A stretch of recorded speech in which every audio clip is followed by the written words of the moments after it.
I'm Bree the Plant Lady. Here in Central North Carolina, we haven't had a hard frost yet. I think it's like the 18th of November. So I'm getting ready to sort of proactively come in, clean this bed out that was planted for the summer, and then get it replanted and primarily directly sown with cool season vegetables and grains so that it'll look awesome all winter.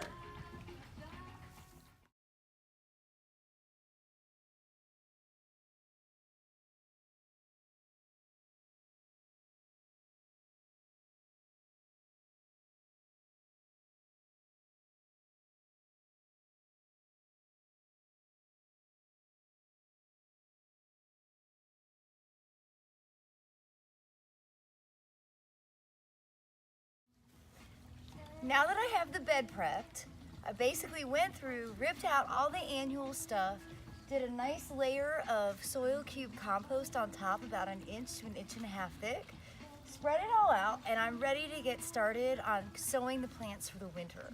Now, I have a whole array of seeds here, and including, these are oats, this is rye, like the rye that you make rye bread from, not perennial or annual rye that you would put out over your grass.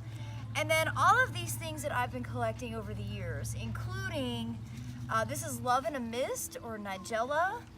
I've got a really nice selection of carrots here. Litmus, which is a great plant with silver foliage and then bright pink or white flowers in the spring. Sweet peas, which are ideal for climbing up and on a cattle fence panel.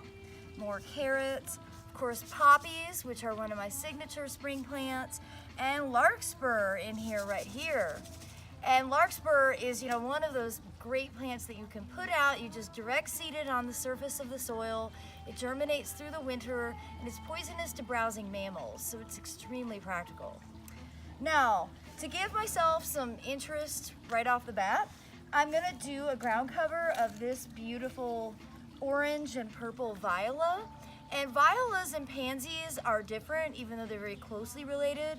So if you want a flower that's gonna perform through the cold spikes of the winter, use violas. They're smaller, everything about them, their foliage and their flower, but they have greater cold hardiness. So they're more practical than the big flowers of a traditional pansy.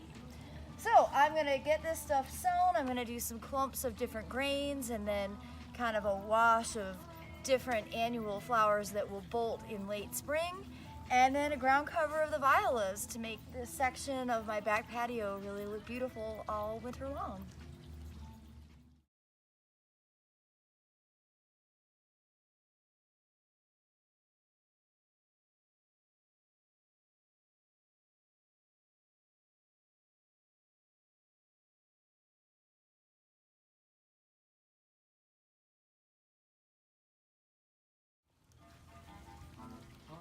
So the final step in finishing this bed is going to simply be to thumb in garlic cloves all along the edge to be my insurance policy against browsing mammals, both in ground and above. So it's been a great afternoon project. It's taken me under 2 hours to basically transition this bed from being a bold tropical summer display to being sown and ready to germinate in place for the cool season.